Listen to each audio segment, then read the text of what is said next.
The billionaire CEO promised she was his last love, but after surviving a terrible accident, she went to his mansion, only for the guards to block her. A guest recognized her, pushed the guards aside and shouted, "Do you even know who you're stopping?" She walked in, saw him standing with another woman, and without hesitation, she slapped him. In that exact moment, 10 Rolls-Royces suddenly appeared at the entrance, and before anyone could react, she vanished. Hi, my beautiful family. Welcome back to Mr. Peter Stories, your own family channel. May the Almighty wrap every woman in a light so gentle it heals, yet so powerful it lifts her above every storm.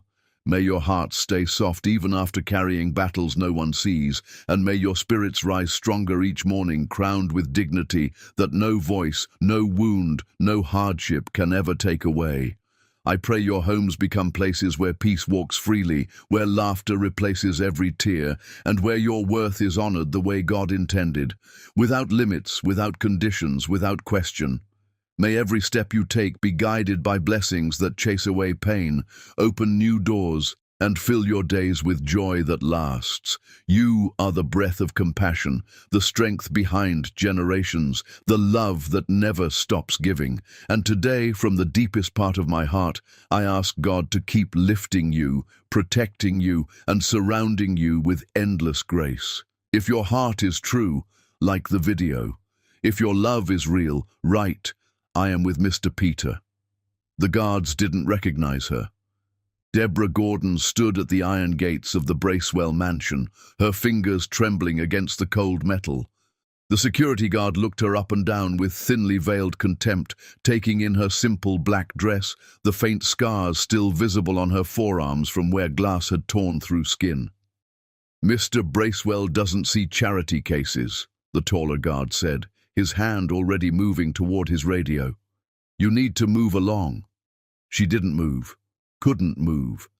Beyond those gates, through the manicured gardens, and past the fountain that cost more than most people's houses, Mark was inside. The man who had promised her forever. The man who had kissed her forehead 2 days before the accident and whispered that she was his last love, his only love. The woman he wanted to grow old beside. The man who had married someone else while she was still learning to walk again. "I'm not leaving," Deborah said quietly. Her voice didn't shake. That surprised her. The second guard stepped closer, his face hardening. "Listen, lady, I don't know what you think." The purr of a Bentley engine cut through his words. Deborah turned as the sleek black car glided to a stop behind her. The door opened, and Lydia Trentworth emerged, diamonds glittering at her throat, her silver hair swept into an elegant chignon. Lydia had been on the museum board with Deborah's mother for 30 years. She'd known Deborah since she was in diapers. Lydia's face went pale, then red, then something between fury and disbelief. "You absolute idiots," Lydia said, her voice cutting through the evening air like a blade. She walked straight up to the guards, who suddenly looked less certain. "Do you have any idea who you're stopping?" The taller guard opened his mouth. Lydia cut him off. "This is Deborah Harrington Gordon, the Harrington Gordons. Her family built half of Manhattan. Her mother controls more media than you've consumed in your entire lives. Her grandfather's name is on the hospital where you were probably born." Lydia's voice dropped to something dangerous. "Step aside before you lose more than your jobs." The gates swung open. Deborah walked through without looking at the guards, but she heard one of them whisper into his radio. "We have a situation." Yes, Deborah thought, you certainly do. The mansion doors stood open. Music and laughter spilled out into the twilight. Deborah stepped inside, and the world seemed to slow down, sounds becoming muffled, everything crystallizing into sharp, painful focus. The engagement party was in full swing. Crystal chandeliers threw light across marble floors. Women in designer gowns clustered around champagne fountains. Men in expensive suits discussed deals and golf handicaps. And in the center of it all, standing beneath an archway wrapped in white roses, stood Mark Bracewell. He looked good, rested, happy. A woman stood beside him, her hand possessive on his arm. She was showing off a ring to a cluster of admirers, a diamond so large it caught the light with every gesture. Cindy Wood, pretty in that carefully constructed way, her laugh just a little too loud, her smile just a little too perfect. Deborah stood in the doorway, and slowly, inevitably, the room began to notice her. Conversations faltered, heads turned, someone gasped. Mark looked up. Their eyes met across the ballroom, and Deborah watched his face drain of color. His mouth opened, closed, opened again. No words came out. Beside him, Cindy frowned, confused by the sudden silence, by the way every eye in the room had shifted to track a woman in a simple black dress who didn't belong. Deborah walked. Her heels clicked against marble. No one spoke. No one moved. They just watched as she crossed that floor, her chin high, her hands steady at her sides. She'd practiced this moment in her head 1,000 times during physical therapy, during the nights when she couldn't sleep, during the hours she spent staring at wedding photos on social media that made her want to scream. She stopped in front of Mark. Up close, she could see the tiny details. The way his tie was crooked, because he never could get it right without help. The aftershave that she used to love. The eyes that had once looked at her like she was everything. "Deborah," he whispered, "I didn't know you were—" Her hand connected with his face. The slap echoed through the ballroom like a gunshot. Mark's head snapped to the side, and a red handprint bloomed across his cheek. Cindy shrieked. Someone dropped a glass. Deborah didn't say anything at first. She just looked at him, letting him see everything in her eyes. The pain, the betrayal, the 7 weeks she spent in a hospital bed, calling him, texting him, begging for just one word. The day his assistant had finally answered and told her, in a voice dripping with false sympathy, that Mr. Bracewell had moved forward, and she should too. The wedding invitation that had arrived while she was still using a walker. "You promised," Deborah said softly, "that I was your last love." Then she turned around and walked back toward the door. Behind her, Mark found his voice. "Wait, please, I can explain."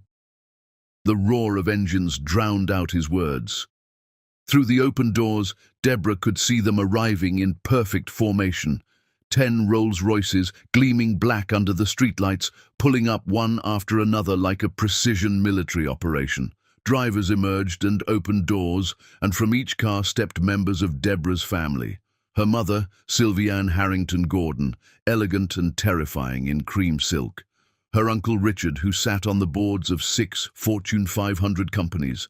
Her cousin Marcus, whose hedge fund moved markets. Aunts, uncles, cousins, all of them wearing the same expression. Cold fury barely contained beneath polished manners. They'd come because Lydia had called them, because one of their own had been humiliated, and the Harrington Gordons did not tolerate such things. Deborah walked past her family without stopping. Her mother's hand brushed her shoulder, a brief touch that conveyed more than words could. "We've got you. We'll handle this. You never have to see him again." Behind her, she heard Lydia Trentworth's voice ring out, sharp and clear. "You just declared war on the wrong family, Mr. Bracewell. I hope she was worth it." Deborah climbed into her mother's Rolls-Royce. The door closed, sealing out the chaos. Through tinted windows, she watched Mark stand on his front steps, Cindy clutching his arm, as Manhattan's most powerful family drove away, in a procession that looked like a funeral. His funeral, she thought. He just doesn't know it yet. The car glided through the streets. Deborah leaned her head back against leather seats and closed her eyes. Her hand still stung from the slap. "Tell me what you need," her mother said quietly. Deborah opened her eyes. In the rearview mirror, she could see the mansion growing smaller, the lights and music fading into the distance. Mark was back there, probably trying to explain to his guests what had just happened, probably trying to figure out who Deborah Gordon really was. He was about to find out. "I need him to understand what he threw away," Deborah said. Her voice was steady now. All the tears cried out during 7 weeks in a hospital where he never came. "I need him to lose everything he thought was important, and I need him to know every single day that he did this to himself." Her mother nodded once. "Consider it done." As they drove through Manhattan, past buildings the Harrington Gordons owned, past businesses they controlled, past lives they could change with a single phone call, Deborah made herself a promise. Mark Bracewell had loved her when he thought she was nobody. He'd run when things got hard, when she needed him most, when real love required courage instead of romance. Now he was going to learn what it meant to be on the wrong side of the family he'd dismissed as trust fund babies. He was going to watch his carefully constructed world crumble piece by piece, and when he had nothing left, when he finally understood what real loss felt like, maybe then he'd comprehend the magnitude of what he'd done. Deborah looked down at her hands. The scars from the accident were still visible, pale lines against her skin. She used to try to hide them, not anymore. Scars meant you survived, and Deborah Gordon was done just surviving. It was time to rise. Chapter 2. Before she was broken. The gallery had been quiet that afternoon. Deborah remembered it perfectly, the way she remembered everything about the day her life divided into before and after. Sunlight streaming through tall windows, catching dust motes in golden shafts, the smell of fresh paint from the restoration work happening in the back room, the soft classical music playing just loud enough to fill the silence without overwhelming it. She'd been adjusting a painting, some modern piece that she personally found pretentious but that collectors would pay obscene amounts for, when the door chimed. The man who walked in looked uncomfortable. He was dressed well, expensive suit tailored perfectly to his frame, but he moved through the gallery like someone navigating a minefield.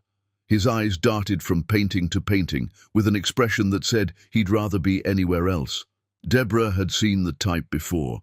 Wealthy men who came to galleries because they thought they should, because owning art was what successful people did, even if they couldn't tell a Rothko from a paint-by-numbers kit.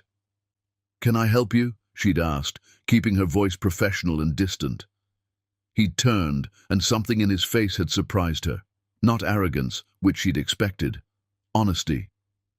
"I'm completely lost," he said, gesturing helplessly at the paintings surrounding them. "My business partner said I needed to start collecting art, said it was good for my image, but I don't understand any of this." Most men in his position would have faked it, would have nodded knowingly at paintings they didn't comprehend and dropped names of artists they'd Googled that morning. This man just admitted defeat. "What's your name?" Deborah had asked. Mark Bracewell." She'd heard the name. Young tech entrepreneur, built his company from nothing, the kind of success story that business magazines loved, self-made, proud of it. "Okay, Mark, let me show you something." She'd led him to a smaller piece in the corner, a landscape that most people walked past without noticing. "What do you see?" He'd studied it seriously, giving her question real consideration. "Trees, a river. Looks peaceful, I guess." "And how does it make you feel?" "Like I want to be there. Like that's the kind of place where you could breathe." Deborah had smiled. "Then that's what art is. Forget what you're supposed to like. Forget impressing anyone. If something makes you want to step into it, if it makes you feel something real, that's all that matters." They'd spent 3 hours together that afternoon. Mark asked questions, actual questions, not the pretentious nonsense she usually heard. He admitted when he didn't understand something. He laughed at himself when he mixed up styles. And when he finally left, he turned back at the door. "I'm Mark, by the way. I know I said that already, but I realized I never asked your name." "Deborah," she'd said. Just Deborah. Not Deborah Harrington Gordon, not the heiress whose trust fund could buy the entire gallery 10 times over. Just Deborah. "Can I come back?" he'd asked. "To learn more about art?" She'd known even then that art was just the excuse, but she'd said yes anyway. That was 9 months before the accident. 9 months of falling in love with a man who saw her as real, as earned, as someone who worked at a gallery and split checks at dinner and argued with him about tipping waiters too little. 9 months of almost telling him the truth about who she really was, about the family name she carried, about the fact that she didn't need to work at the gallery because her family owned half of the building it was in. But every time she got close, Mark would say something about trust fund babies or people who never built anything themselves, and the words would stick in her throat. He respected her because he thought they were equals. He loved her because he believed she understood what it meant to earn your place in the world. How could she tell him that everything he thought he knew about her was a carefully constructed omission? 6 months into their relationship, they'd been walking through Central Park when Mark had stopped suddenly, pulling her to face him. "I need to tell you something," he'd said, and his hands had been shaking. "I've dated before, plenty of times, but they always wanted something. The success story, the guy who built a company from nothing. They loved the idea of me, not the actual me. Mark, you yelled at me for undertipping. You split the check on our first 5 dates. You told me my taste in music was terrible." He'd laughed, but there were tears in his eyes. "You're real, Deborah. You see me, the actual me. And I need you to know that you're the last woman I'm ever going to love. Not because I'm settling, because I can't imagine wanting anyone else." Deborah had kissed him then, tasting salt from tears she hadn't realized she was crying. "I love you too," she'd whispered against his mouth. "Tomorrow," she'd told herself, "tomorrow I'll tell him everything. Tomorrow he'll understand that I kept this secret because I wanted him to know the real me too, before the name complicated everything." But she'd waited. Days became weeks, became months. The longer she waited, the harder it became to find the right words. And then Mark had proposed. Small Italian restaurant, the kind with red checkered tablecloths and candles stuck in wine bottles. The pasta had been perfect. The wine had been cheap. Mark had been so nervous that he'd knocked over his water glass twice. "I'm not good at speeches," he'd said, pulling out a small velvet box. "But I know what I want. I want to spend every day with you. I want to argue about modern art that we both secretly think is terrible.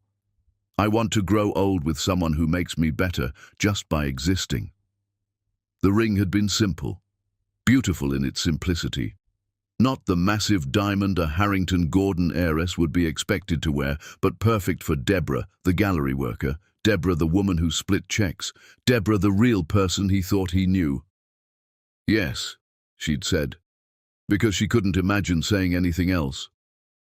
They'd celebrated with cheap champagne and gone back to her apartment, the modest one-bedroom she kept for exactly this reason, for maintaining the life she'd built separate from her family. And while Mark slept beside her, Deborah had made a plan. Tomorrow. She'd go tomorrow to the family estate, get her grandmother's ring from the vault, an heirloom worth more than Mark's company, a piece of history that would finally reveal who she really was. She'd bring it back, show him, explain everything. He'd understand. He had to understand. The next evening, Deborah had driven out to the estate. The security guard had waved her through without question. The vault had been opened by her mother's assistant, who'd carefully retrieved the ring box and handed it over with white gloves. Deborah had held that box, feeling the weight of truth in her hands.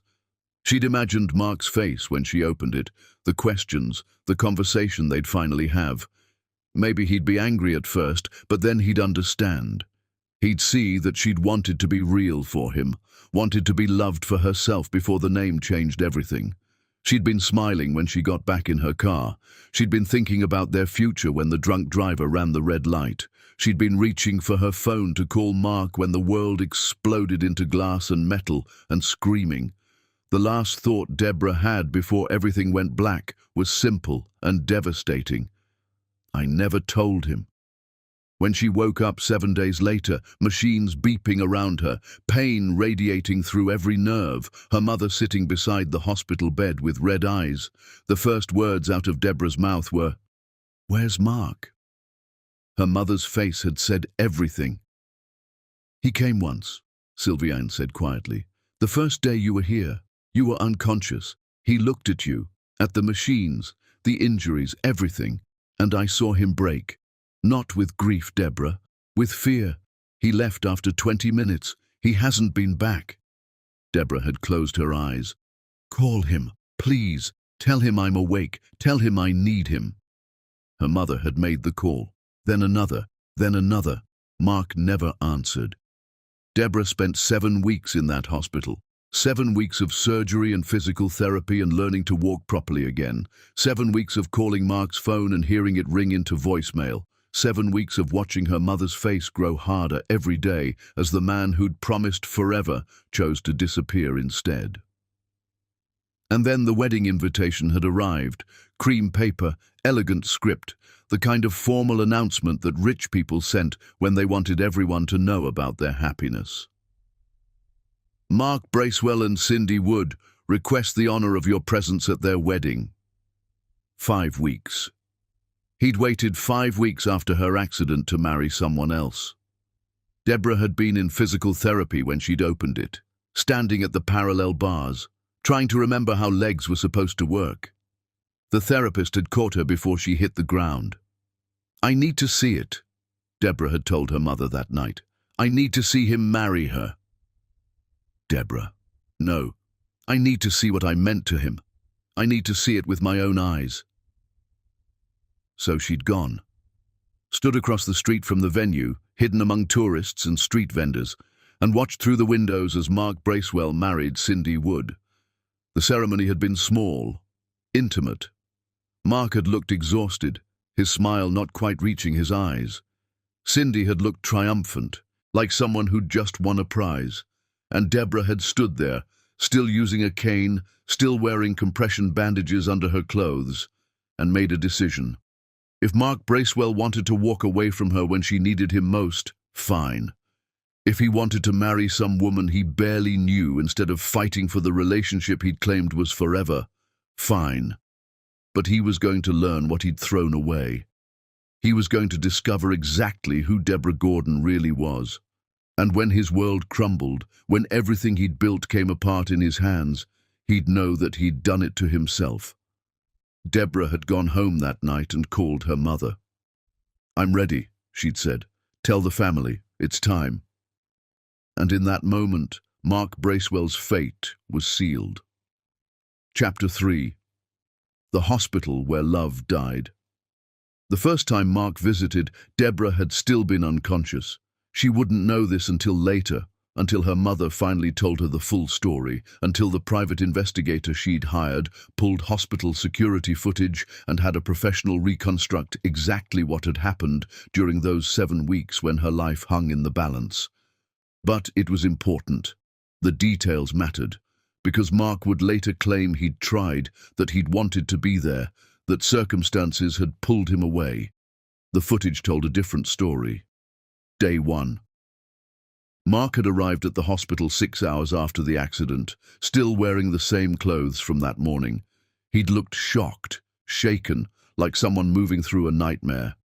Deborah's mother had met him in the hallway outside the ICU. The lip reader who analyzed the footage captured their conversation word for word. "How is she?" Mark had asked. "Critical. They don't know if she'll survive the night." Mark had swayed on his feet. Sylviane had reached out to steady him, and for a moment compassion had softened her face. This was her daughter's choice, after all, the man Deborah loved. Surely he'd be strong enough to stand beside her through this. "Can I see her?" They'd let him in. 5 minutes. That was all the ICU allowed. Mark had stood beside Deborah's bed looking at her face, swollen, bruised, barely recognizable, at the breathing tube, at the machines keeping her alive, at the future he'd proposed to, broken and uncertain. The security camera captured him backing away, captured the fear in his eyes, captured the moment he turned and left.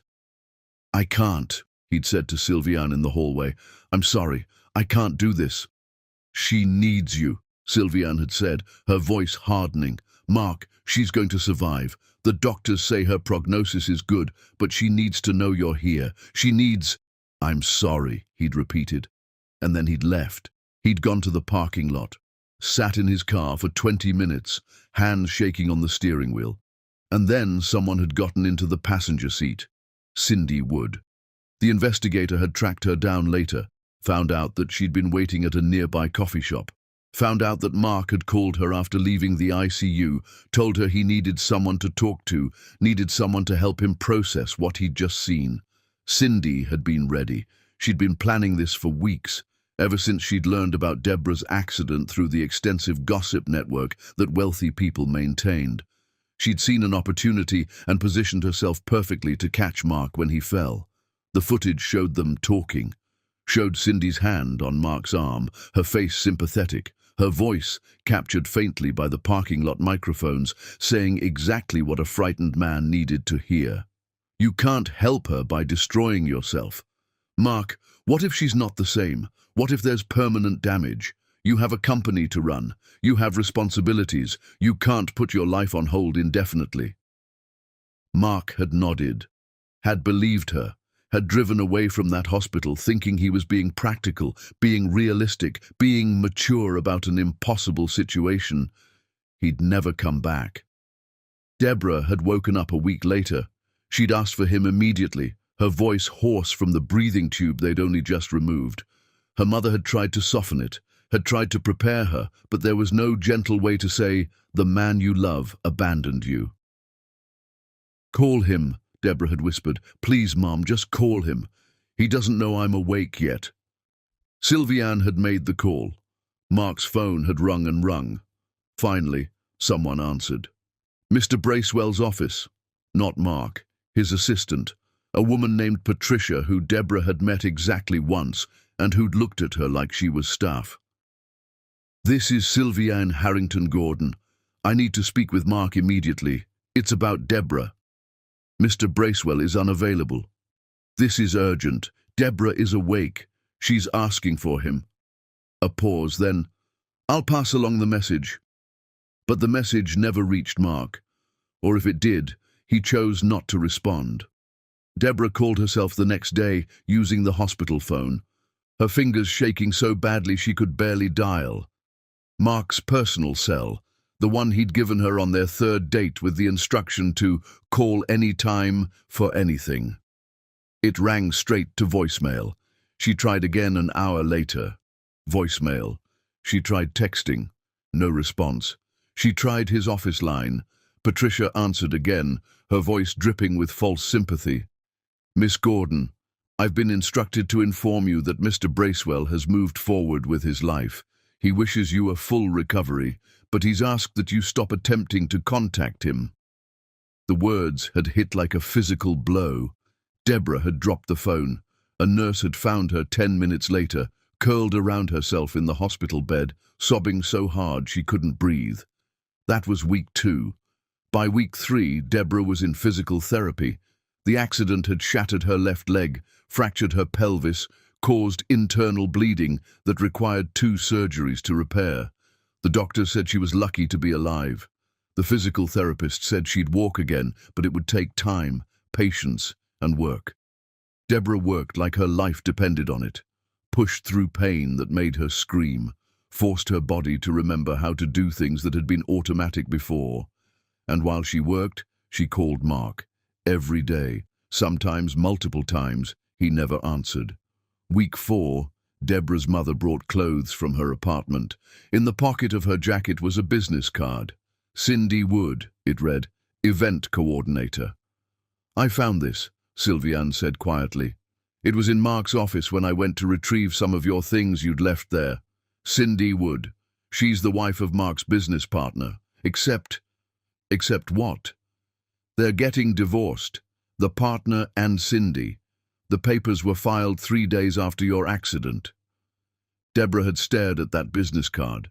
Something cold had settled in her chest, something that felt like understanding. "She was waiting," Deborah said. "She knew about me. She knew about us. And when I got hurt..." Her mother had nodded grimly. "Your investigator is pulling more details, but it seems Miss Wood has been positioning herself very carefully for some time." Week 5, the wedding invitation arrived. It was Lydia Trentworth who brought it, her face twisted with fury and disgust. She'd been copied on the invitation list because she sat on boards with everyone who mattered in Manhattan. She'd brought it straight to the hospital, needing Deborah to see it, to understand. "I tried to talk to him," Lydia had said, pacing in Deborah's hospital room like a caged tiger. "I cornered him at his office yesterday, asked him what the hell he thought he was doing. Do you know what he said?" Deborah had shaken her head, not trusting her voice. He said you deserved someone better. Said he wasn't strong enough for what you needed. Said Cindy understood him in ways you never did. Lydia had stopped pacing, her voice dropping. He doesn't know who you are, does he?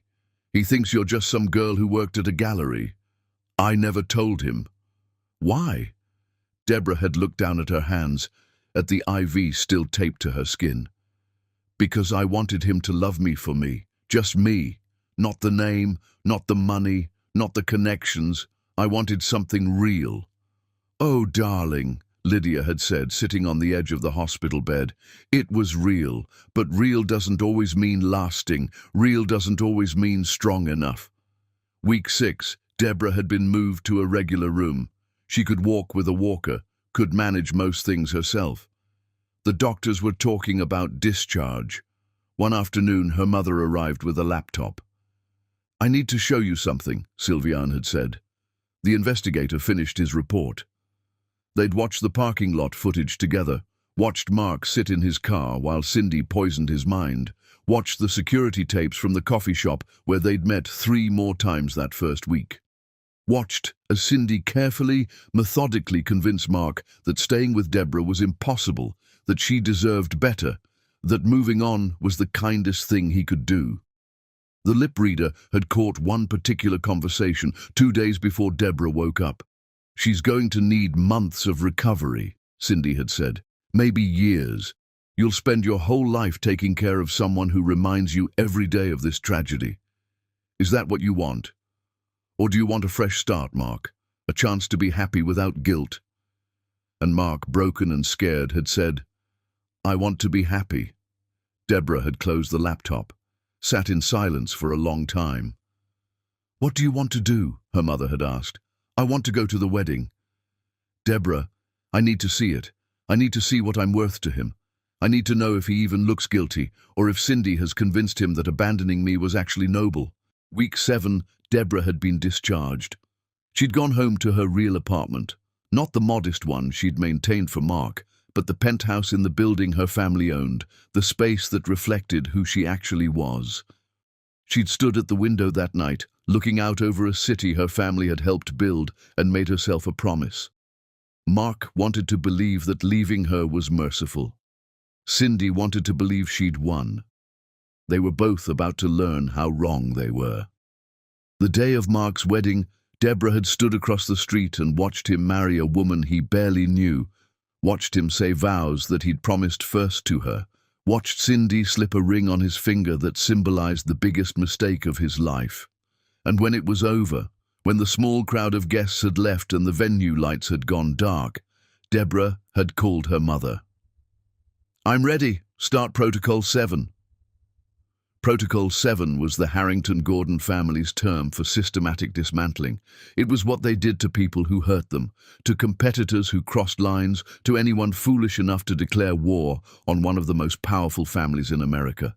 It was thorough, it was legal, it was merciless. And Mark Bracewell, who'd abandoned Deborah in a hospital, who'd married another woman while she was still learning to walk, who'd chosen comfort over courage, was about to discover exactly what Protocol 7 meant. Consider it done, her mother had said. Deborah had hung up and gone home. She'd taken a long bath, let herself cry one last time for the man she'd loved, for the life they'd planned, for the innocence she'd lost in that hospital bed when she realized love wasn't always enough. Then she'd gotten dressed, put on her armor of designer clothes and family name, and prepared for war. Mark had 4 months of happiness with Cindy before Deborah crashed his engagement party and slapped him across the face. After that, his world would fall apart one piece at a time, and Deborah would watch, unmoved, as the man who'd taught her about betrayal learned what it meant to lose everything. Chapter 4. The Investigation. The conference room in the Harrington-Gordon building overlooked Central Park from 50 stories up. Deborah sat at the head of the table, her mother on one side, her Uncle Richard on the other. Between them lay folders, thick, detailed, containing information that would destroy Mark Bracewell's life.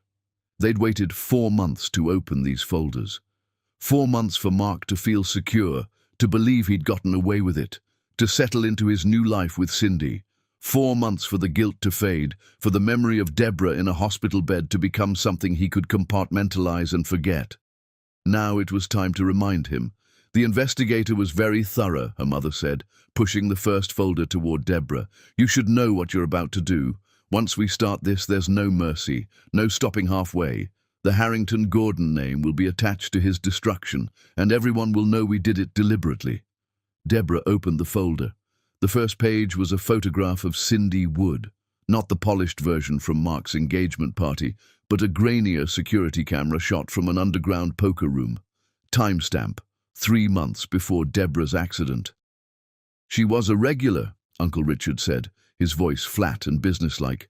The kind of regular that casinos love and families worry about. She was into them for 200,000 by the time she met Mark. The next photo showed Cindy at a different poker table, then another, then bank statements showing withdrawals, credit cards maxed out, payday loans taken from increasingly desperate sources. The interesting part, her mother continued, is the timeline. Cindy became friendly with Mark's business partner 6 months before your accident. Casual at first, then strategic. She married the partner not out of love, but out of calculation. He had access to Mark, and Mark was exactly the kind of wealthy man she needed. Deborah flipped to the next section. Text messages between Cindy and someone labeled unknown contact. The investigator had traced it back to someone she owed money to, someone whose business methods existed firmly outside the law. The messages were blunt.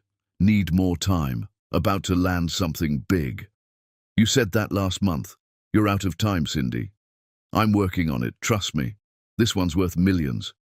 He better be real, otherwise we have a problem. Then, dated 2 days after Deborah's accident. Target's girlfriend is out of the picture. Moving in now.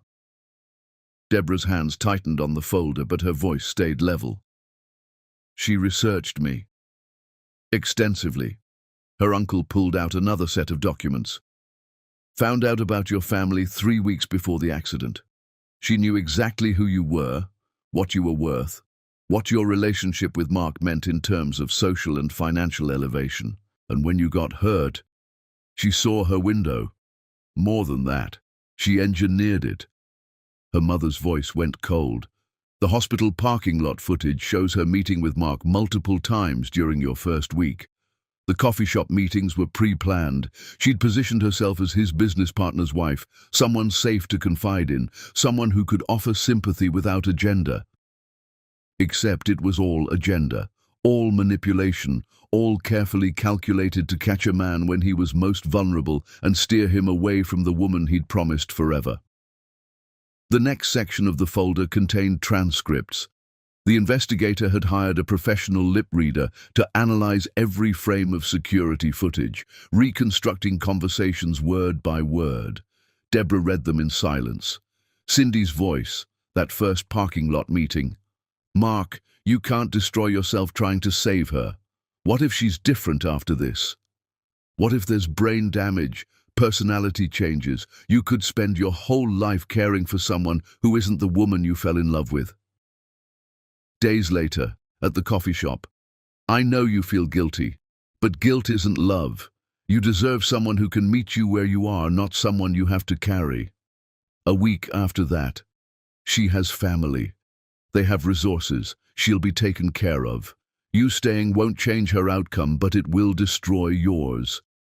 And finally, 3 days before the wedding. I've been thinking about you a lot, about how strong you've been through this. You're the kind of man who deserves genuine happiness, not obligation disguised as love.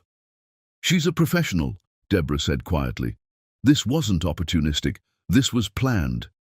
Down to the timeline, her uncle confirmed. She filed for divorce from the business partner exactly 1 week after your accident. Fast-tracked it with a lawyer who specializes in quick, clean separations. She was legally single within a month. In time to marry Mark. In time to lock him in before he figured out what was happening. Deborah closed that folder and opened the next one.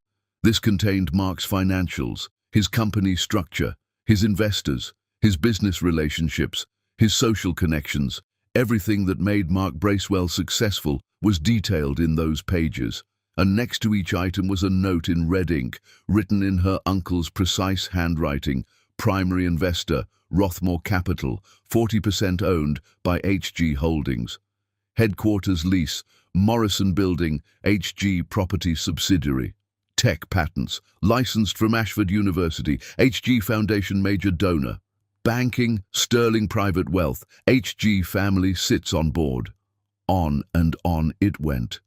Every piece of Mark's carefully constructed empire touched in some way the Harrington-Gordon family, not directly enough that he'd ever noticed, not obviously enough that it looked like influence, but substantially enough that if that influence was withdrawn, if those connections were severed, if the invisible web of support that propped up every successful person in Manhattan suddenly vanished, Mark's world would collapse. "He doesn't know yet," her mother said. "He thinks he built everything himself. He's proud of being self-made. That pride is what made him look down on inherited wealth, what made him dismiss trust fund babies as lesser. That pride," Uncle Richard added, "is what's going to make this hurt." Deborah looked at the final folder. This one was thinner. Just a few pages. "What's this?" "Your exit strategy," her mother said. "If you want to stop. If, after seeing all of this, you decide mercy is better than justice, we can make all of this disappear. Mark never has to know we investigated him. Cindy never has to know we found her secrets. You can walk away and rebuild your life without looking back." Deborah sat with that option, felt its weight, understood that her family was giving her a choice, not pushing her toward revenge. She thought about Mark in that hospital parking lot, too scared to come back inside. Thought about him marrying Cindy while Deborah was still learning to walk. Thought about the wedding invitation, the casual cruelty of it, the way he'd moved on, as if their love had been nothing. She thought about standing at his engagement party, about the moment before she slapped him, when their eyes had met, and she'd seen no remorse, no guilt, no recognition of what he'd done. Just fear, just the scrambling realization that he'd made a terrible mistake. "Start the protocol," Deborah said, "all of it. But slowly. I want him to feel every piece fall away. I want him to have time to understand what's happening and why. I want him to know at the end that he did this to himself." Her mother nodded once. "Then it begins." Over the next hour, they mapped out the strategy, which investors to contact first, how to frame the withdrawal of support, what social circles to freeze him out of systematically, how to make every setback look natural, like the inevitable consequence of poor business decisions rather than coordinated attack. "He'll suspect eventually," Uncle Richard warned. "Once enough pieces fall, he'll put it together." "Good," Deborah said.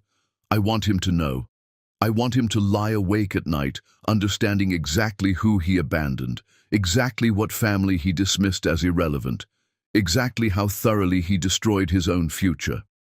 They finalized the plan as the sun set over Central Park. Deborah stood at the window, looking down at the city spread below her, the buildings her family owned, the businesses they controlled, the invisible empire that most people never knew existed. Mark had loved her when he thought she was nobody, had promised her forever when he believed they were equals, had run the moment that promise required sacrifice. Now he was going to learn what nobody meant, what powerless meant, what it felt like to be on the receiving end of abandonment. Deborah's phone buzzed, a text from Lydia Trentworth. "The invitations are printed. His engagement party is in 3 weeks. The entire city will be there." Deborah typed back, "I'll be there too. You're sure? I want him to see my face before it all falls apart. I want him to know it's coming." "You're your mother's daughter." Deborah smiled without humor. "No, I'm my own woman, and I'm done being invisible." She left the conference room that night with copies of every folder, every piece of evidence, every strategic move planned for the coming months. She drove home to her penthouse, poured herself wine she didn't drink, and stood at her own window overlooking her own version of the city. Mark was out there somewhere, probably home with Cindy, probably happy, probably convinced he'd dodged a bullet by leaving Deborah behind. He had 3 more weeks of that happiness. Then, Deborah would walk into his engagement party, slap him across the face in front of everyone who mattered, and watch as the first domino fell. After that, it was just a matter of time. And time was something Deborah had learned during 7 weeks in a hospital was the most devastating weapon of all. Chapter 5. When Brothers Turn Away. The first domino fell exactly 3 days after the slap. Mark's assistant brought him the news during his morning meeting with potential investors from Singapore. The email was short, almost casual in its brutality. Dear Mr. Bracewell, after careful consideration of our portfolio strategy, Rothmore Capital has decided to discontinue our partnership with your company. This decision is final. We wish you the best in your future endeavors. Mark had read it twice, certain he'd misunderstood. Rothmore Capital was his primary investor. 40% of his funding came from them. They'd been enthusiastic about his next product launch, had talked about doubling their investment, had praised his vision just 3 weeks earlier. Get David on the phone, Mark told his assistant. David Rothmore, the firm's managing partner, the man who'd personally recruited Mark 5 years ago. He's not taking calls. What do you mean he's not taking calls? His assistant said he's unavailable indefinitely. For you. Mark had stood there in his conference room, the Singapore investors looking uncomfortable, and felt the first tremor of something he couldn't name. Not fear yet, just unease. Excuse me, he'd said to the investors. I need to handle this personally. He'd called David himself. The call went to voicemail. He'd tried again, same result. He'd driven to Rothmore's office, demanded to see David, and been met by security who politely but firmly escorted him from the building. Mr. Rothmore has nothing further to discuss with you, the security guard had said. I'm a client. I have a right. Not anymore. That was Tuesday. By Friday, Mark knew something was terribly wrong. 2 more investors pulled out with the same vague language about portfolio strategy. His headquarters lease renewal, which had been automatic for 3 years, was suddenly under review. The bank called to discuss restructuring his credit lines. He'd tried to reach out to his network, the web of connections that successful people in Manhattan maintained like oxygen, but phone calls went unreturned. Lunch invitations were declined.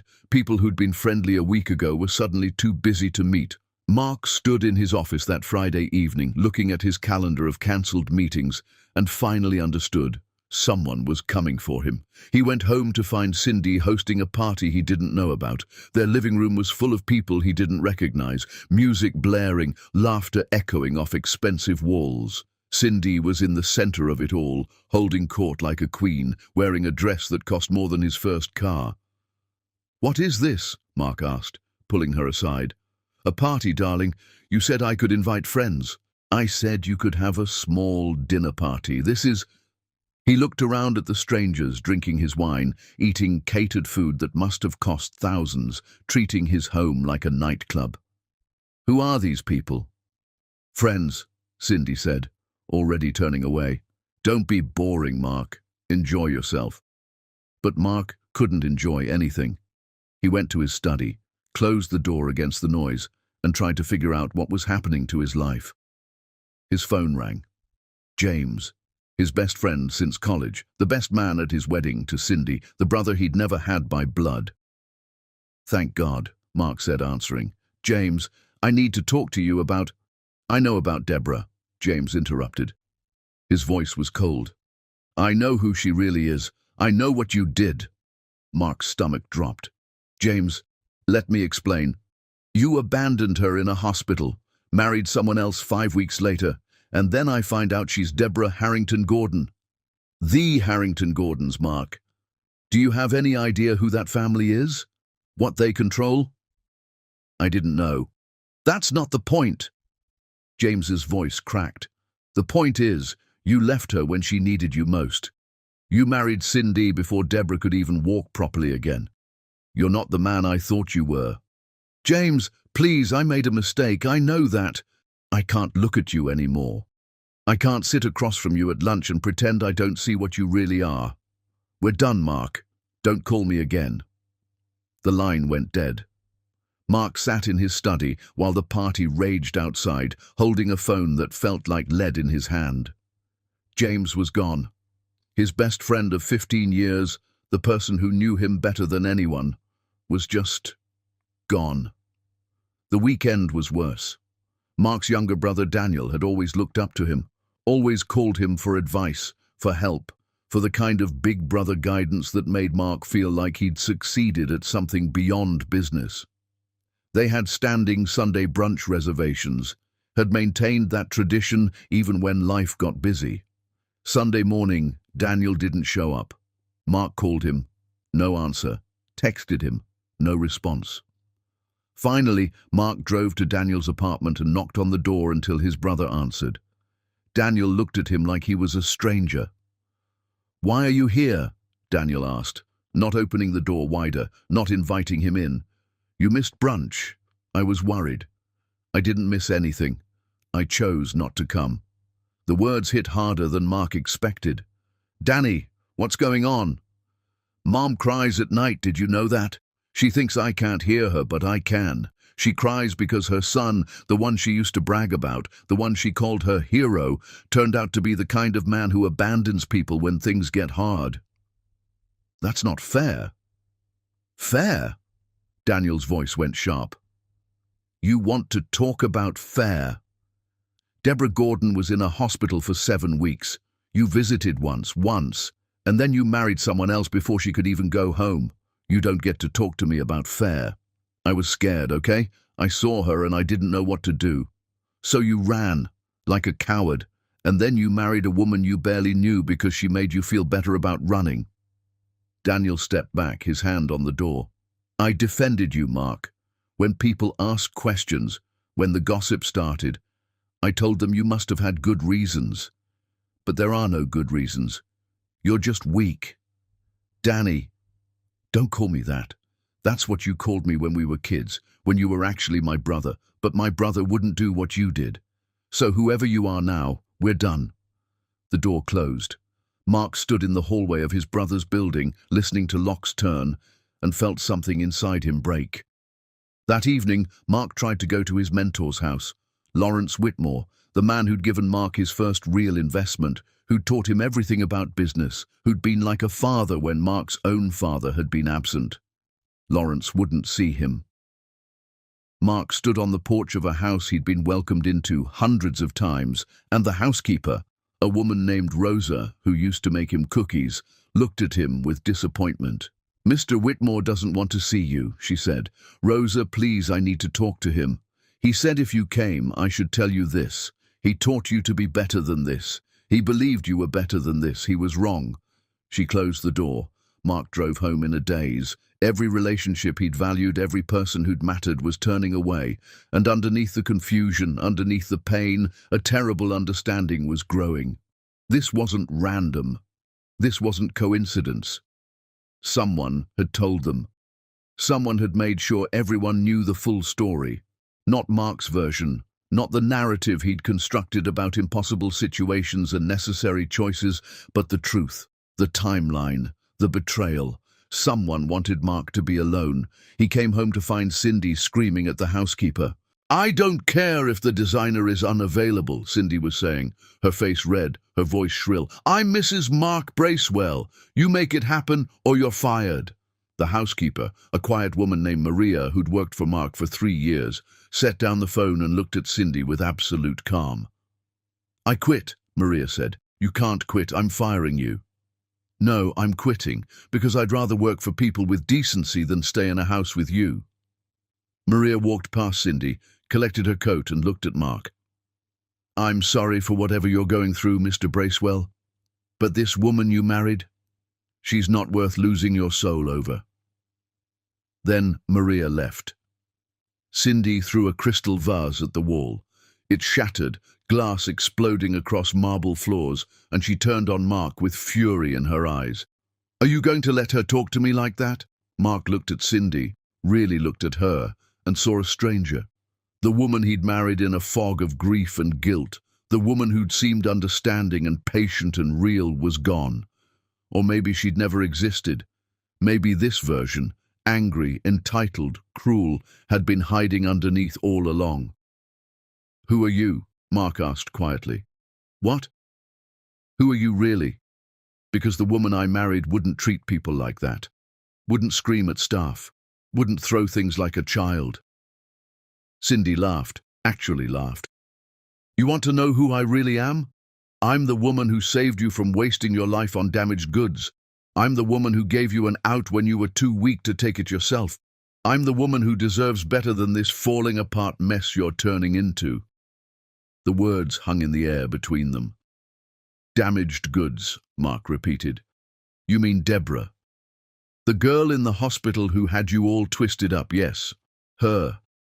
You were going to throw away everything for someone who might never recover. I did you a favor." Something cold settled in Mark's chest. "You planned this. From the beginning. Someone had to. You were drowning in guilt, Mark. I threw you a life raft. I loved her. You loved who she was before the accident. You have no idea who she would have been after." Cindy stepped closer, her voice dropping. "I gave you permission to move on, to choose yourself instead of martyrdom. You should be thanking me." Mark looked at the woman he'd married and felt nothing but emptiness. "Get out!" "Excuse me?" "Get out of this house. Find somewhere else to be." "This is my house too, Mark. We're married, remember? Or did that slip your mind while you're busy feeling sorry for yourself?" "I'll have divorce papers drawn up Monday morning." Cindy's eyes hardened. "Fine. And I'll take half of everything you have left, which, from what I'm hearing about your little business problems, won't be much." She walked out, slamming the door hard enough to rattle windows. Mark stood alone in a house that felt too big, too empty, too much like a monument to his own terrible choices. His phone sat silent on the table, no calls, no messages, no one left who wanted to talk to him. His best friend was gone. His brother was done with him. His mentor had washed his hands of him. His wife had revealed herself as a calculating stranger. And somewhere out there, Deborah Harrington Gordon was watching it all fall apart. Mark sank into a chair and put his head in his hands. 3 weeks ago, he'd had everything. A company, a beautiful home, a new wife, respect, friendship, family. Now he had nothing but questions and guilt and the growing certainty that he'd destroyed his life with his own cowardice. His phone rang. Unknown number. Mark answered without thinking. "Hello?" "I hope she was worth it." Deborah's voice. Cold, clear, devastating. "I hope every moment with her was worth what you're about to lose." The line went dead, and Mark Bracewell, sitting alone in his empty house, finally understood. This was just the beginning. Chapter 6. The Man Who Stayed. The environmental fundraiser was supposed to be another obligation. Deborah had attended 1,000 of these events, the kind where wealthy people gathered to feel good about writing checks, where networking mattered more than actual change, where everyone wore designer clothes and talked about making a difference while drinking champagne that cost more than most people's monthly rent. She'd come tonight only because her mother had insisted. "You can't hide forever," Sylviane had said. "The city needs to see you living, not just surviving." So Deborah had put on a dress that cost too much, done her makeup with precision, and driven to the venue with the same enthusiasm she'd bring to a dental appointment. She was standing in the back of the ballroom, barely listening to the speeches, when Scott Higgins took the stage. He looked uncomfortable up there, like someone who'd rather be anywhere else but had important things to say, and was going to say them anyway. His suit was nice, but not ostentatious. His tie slightly crooked, his hair just messy enough to suggest he'd been working all day and hadn't thought to check a mirror. When he started speaking, Deborah found herself actually listening. "I build buildings," Scott said. "No preamble, no warm-up. That's what architects do, but lately I've been thinking about what we're really building. Are we creating structures that serve communities, or are we just making monuments to money?" Someone in the front row shifted uncomfortably. Scott didn't seem to notice. "I lost my wife 3 years ago, cancer, And in those last months, we spent a lot of time in hospitals, in treatment centers, in buildings that were designed without thinking about the people who'd be scared and sick inside them. Ugly fluorescent lights, beige walls, windows that didn't open. Whoever designed those spaces had never sat beside someone they loved and watched them fade. The room had gone quiet. So now I try to build things that honor people. That remember, we're all going to have hard days, scary days, days when the space around us matters. I build community centers with big windows because natural light helps. I design affordable housing with green spaces because everyone deserves beauty. I create medical buildings where patients can see trees because hope matters. He paused, looked out at the audience of wealthy donors. You're here tonight to write checks for environmental causes, and that's good. But I'm asking you to think bigger. Think about the environments we create every day. The buildings where people work, heal, live, die. We can make those spaces better. We should. Because how we treat the world around us reflects how we value the people in it. He stepped away from the podium without the usual closing platitudes, without asking for applause, just done. Deborah watched him leave the stage and disappear onto a terrace. Without quite meaning to, she followed. The terrace was quiet, overlooking the city, the noise of the fundraiser muffled behind glass doors. Scott was leaning on the railing, tie loosened, looking exhausted. That was a good speech, Deborah said. He turned, surprised. Up close, she could see he was probably mid-30s with kind eyes and the sort of face that showed every emotion honestly. Thanks. I'm terrible at those things. I always end up saying something that makes donors uncomfortable. You made them think. That's more valuable. Scott studied her for a moment. You're Deborah Harrington Gordon. She tensed. You know who I am. Everyone knows who you are. The slap heard across Manhattan, right? Social media had a field day. He held up a hand. I'm not judging. I actually respected it. It takes courage to do what you did. Most people think it was dramatic and inappropriate. Most people didn't get abandoned in a hospital by someone who promised forever. Scott's voice was gentle. My wife died 3 years ago, pancreatic cancer. 6 months from diagnosis to gone. And in those 6 months, I learned exactly who actually shows up when things get hard. Spoiler, it's not as many people as you think. Deborah felt something in her chest loosen slightly. I'm sorry about your wife. I'm sorry about your accident. And about Mark Bracewell being a coward. Scott turned back to the city view. Look, I'm not great at small talk, so I'm just going to be direct. I know what happened to you. Not the gossip version, the real version. I know you got hurt. I know he left. I know he married someone else while you were still learning to walk. And I know you're probably standing out here because being around people who look at you with pity or curiosity is exhausting. What's your point? My point is that I get it. After Sarah died, everyone had opinions about my grief. Too much, too little, too long. Move on already. Nobody actually wanted to deal with the reality of it. They wanted me to perform recovery on their timeline. He looked at her. So I'm not going to do that to you. I'm not going to ask if you're okay or tell you everything happens for a reason or any of that nonsense. I'm just saying, if you want to sit with someone who doesn't need you to be anything other than here, I'm available. Deborah didn't know what to say. She'd built walls so carefully over the past months, had armored herself against sympathy and curiosity and judgment. But Scott wasn't offering any of those things. Why? She finally asked. Why what? Why would you want to sit with someone you don't know, someone whose drama is all over social media, someone who's... She gestured vaguely at herself. Broken. Scott's expression softened. You're not broken. You're healing. There's a difference. He pushed away from the railing. I'm getting coffee tomorrow at Morrison's on 5th, 9 a.m. If you show up, we can sit together and not talk about feelings or trauma or any of the heavy stuff. If you don't show up, no harm done. But the offer stands. He walked back inside, leaving Deborah alone on the terrace. She should have gone home. Should have dismissed the offer as pity disguised as kindness. Should have added Scott Higgins to the list of people who looked at her and saw a victim to be rescued. But something about the way he'd said, You're not broken, you're healing, stayed with her. The next morning, Deborah found herself at Morrison's at 9 a.m. Scott was already there, 2 coffees on the table. He looked up when she walked in, smiled without surprise, and gestured to the chair across from him. You came. I did. Good. Fair warning, I don't know how to do this. Do what? Whatever this is, make friends? Have conversations with women I'm not related to or working with? Sarah was my person. After she died, I forgot how to connect with people without her there to smooth the way. Deborah sat down. I don't know how to trust people anymore, so we're both starting from zero. They sat in silence for a while, drinking coffee.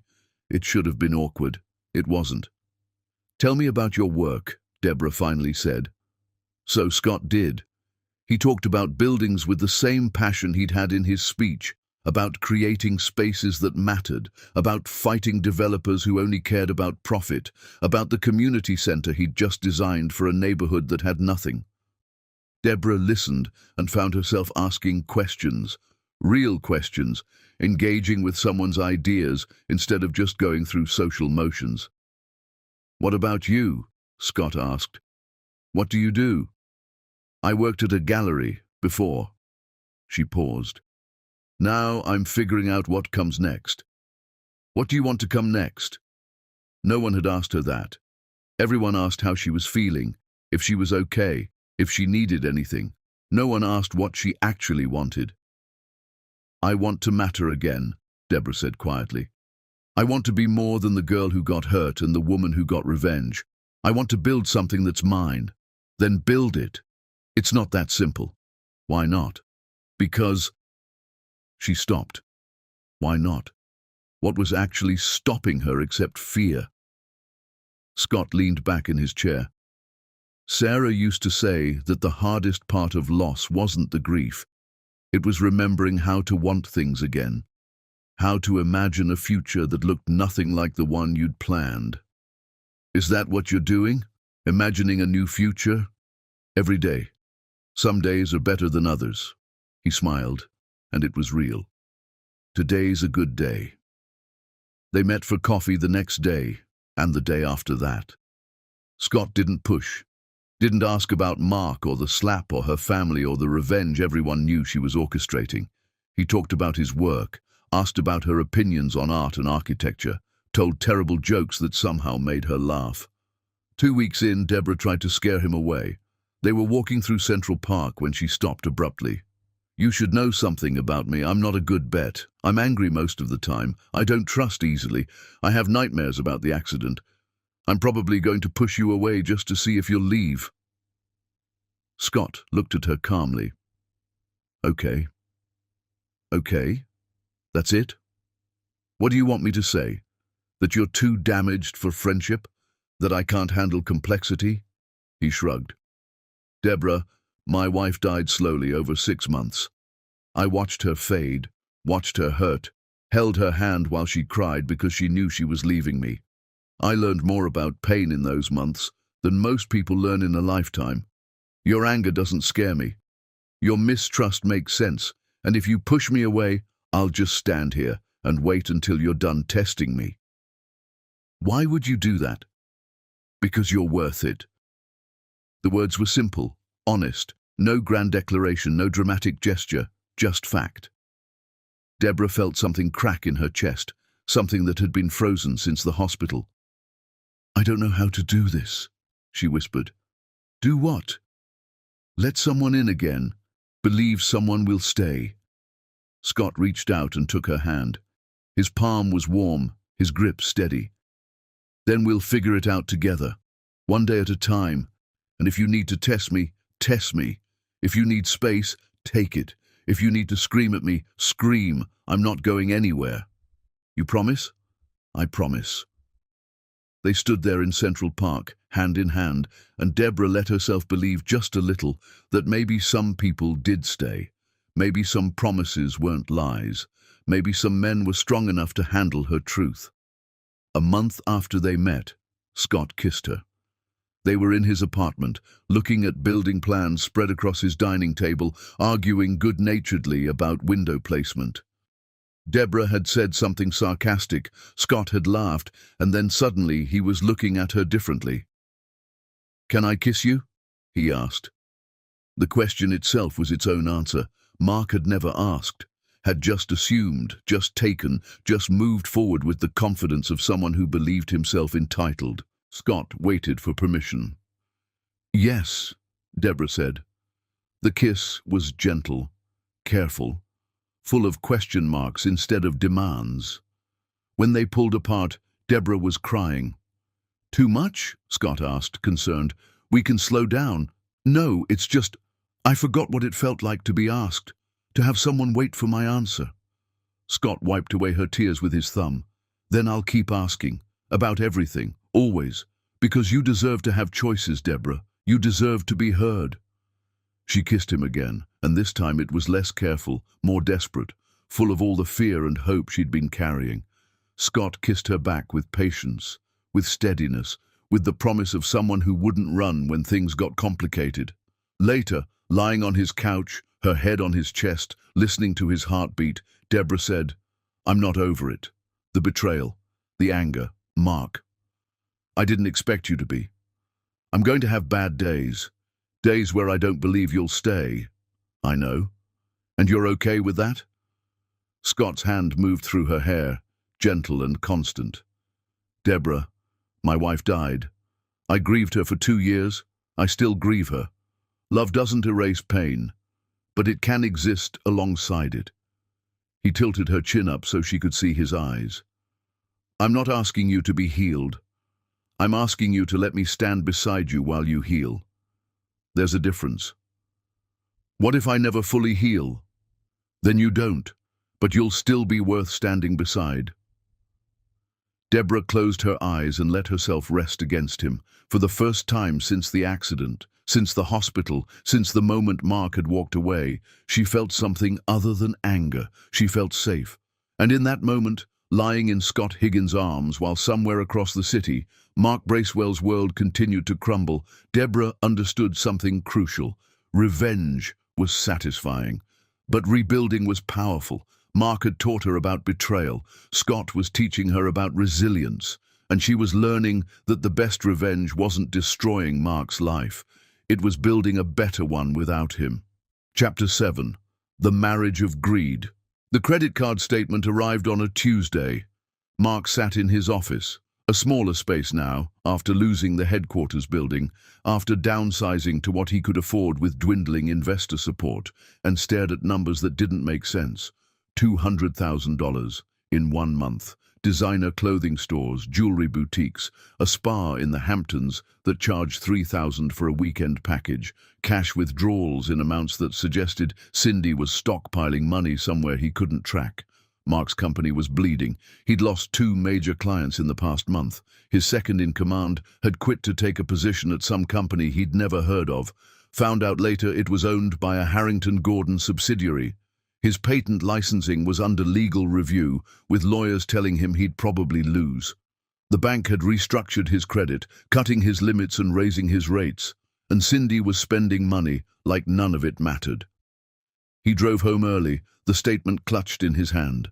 Cindy was in the living room with her laptop, video chatting with someone, laughing that bright, artificial laugh she used when performing for an audience.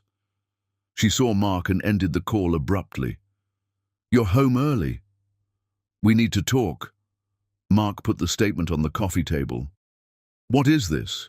Cindy barely glanced at it. "My purchases, obviously." $200,000 in 1 month, Cindy. We talked about budgets. We talked about being careful while the company is struggling. Your company is struggling. I'm your wife. This is what wives of successful men do. But I'm not successful right now. Everything is falling apart and you're spending like we have unlimited resources. Cindy stood up, her face hardening. "That's not my problem, Mark. You're the businessman. You figure out how to make more money. That's your job. My job is to look good and represent us well in society." "Represent us?" "Cindy, nobody in society will even talk to me anymore. Every invitation gets declined. Every connection has gone cold. Whatever representation you think you're providing, it's not working. Maybe because you married damaged goods first and everyone remembers. The words hit like a slap. Don't talk about Deborah that way. Why not? It's true. You're still hung up on a woman who probably can't even walk properly while I'm here, whole and beautiful and everything you should want. But instead you're obsessing over money like some accountant. Mark stared at his wife and felt something inside him go cold. How did you know she might have trouble walking? What? You said Deborah probably can't walk properly. How would you know that? You never met her. Cindy's eyes flickered with something, calculation, maybe fear, before her expression smoothed. I heard things. People talk. What people? I never told you details about her injuries. Does it matter? It matters, because the only people who knew those details were her family and the hospital staff. So unless you've been stalking Deborah's medical records, which would be illegal or... He stopped, pieces clicking together with horrible clarity. You knew, from the beginning. You knew who she was, what happened to her, all of it. Cindy sighed like he was being tedious. Of course I knew. I researched her when I first heard you were dating someone seriously. You researched her. I research everyone. It's called being smart, Mark, and when I found out who Deborah Harrington Gordon really was, the family, the money, the connections, I knew you'd never survive that relationship. What are you talking about? Cindy moved closer, her voice dropping to something almost gentle. Think about it. She was hiding who she was from you, letting you believe she was some gallery worker, some regular girl. Eventually, she would have revealed the truth. And then what? You would have realized how far beneath her you were. You would have spent your whole life feeling inferior, knowing you married into wealth instead of creating it yourself. That's not... I saved your ego, Mark. I gave you an out before the truth destroyed you. I made you see that what you had with Deborah was built on lies, and I offered you something real instead. Mark felt sick. You manipulated me. While Deborah was in the hospital, you poisoned my mind against her. I showed you reality. You wanted to see it. You wanted permission to leave because you were scared, and I gave it to you. Cindy's face was calm, clinical. You're welcome, by the way. For what? For saving you from wasting your life on someone who would have overshadowed you forever. Mark looked at the woman he'd married and saw her clearly for the first time. Not the understanding partner who'd helped him through a crisis. Not the woman who'd seemed to really see him. A predator who'd identified weakness and exploited it. Get out, Mark said quietly. Excuse me? Get out of this house. I want a divorce. Cindy laughed, actually laughed. You want a divorce? Mark, I'm your wife. I have rights. And given how spectacularly your company is failing, I'll be entitled to at least half of whatever you have left, which honestly isn't as much as I was hoping for. Isn't as much as... Mark's voice shook. You married me for money. Of course I did. Why else would I marry someone who was clearly still in love with someone else? She picked up her laptop, perfectly composed. But you were available, vulnerable, and wealthy enough to solve my problems.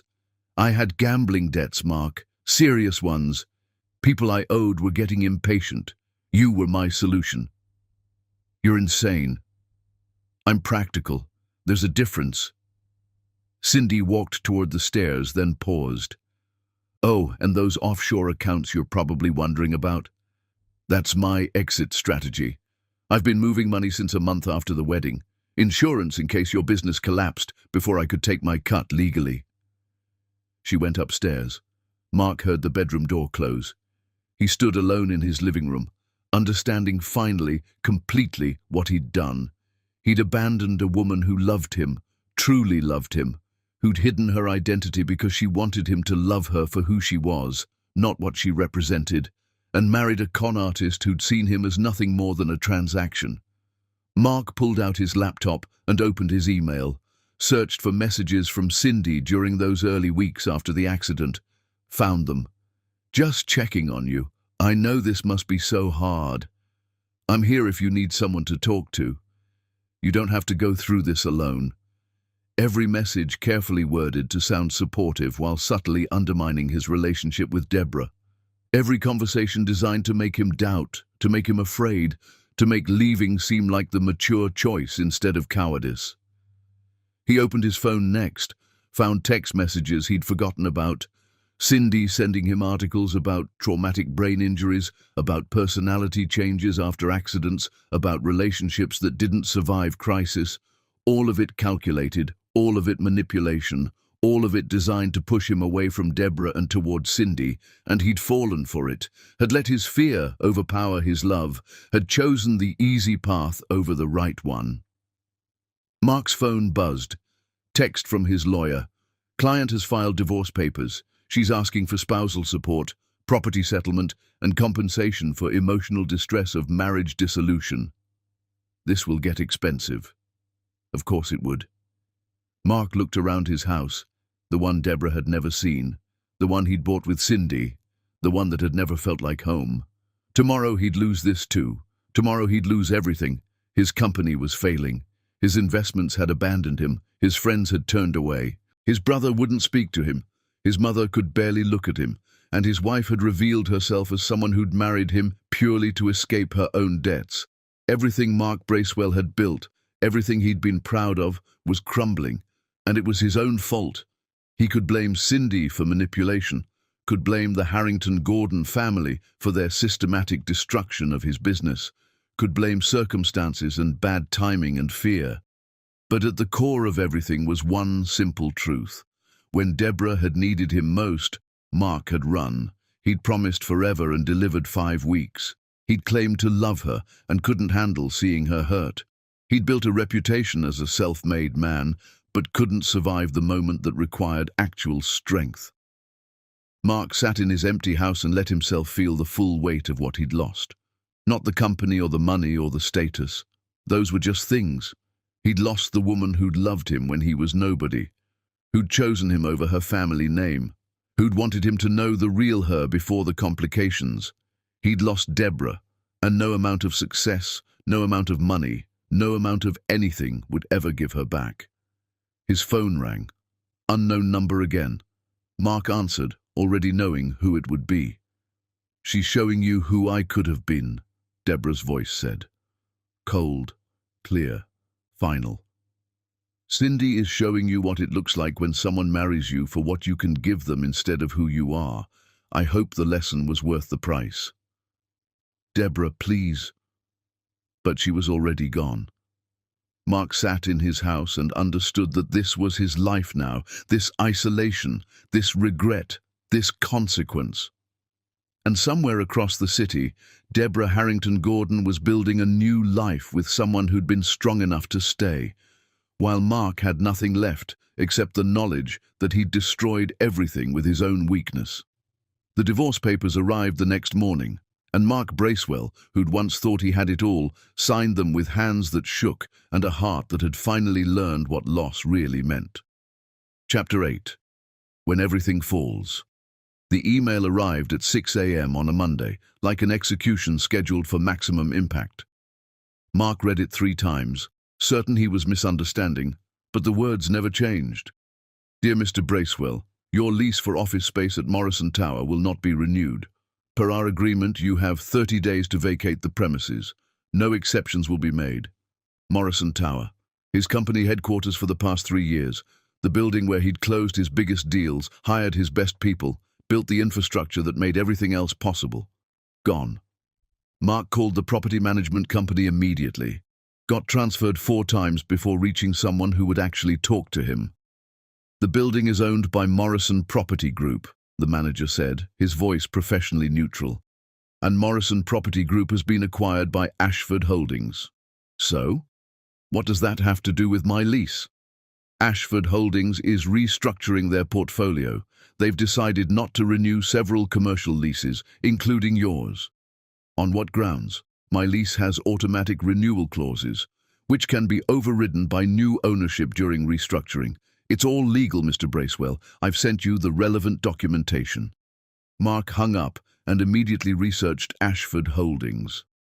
Found the information buried in corporate filings, hidden behind layers of subsidiary companies and shell corporations.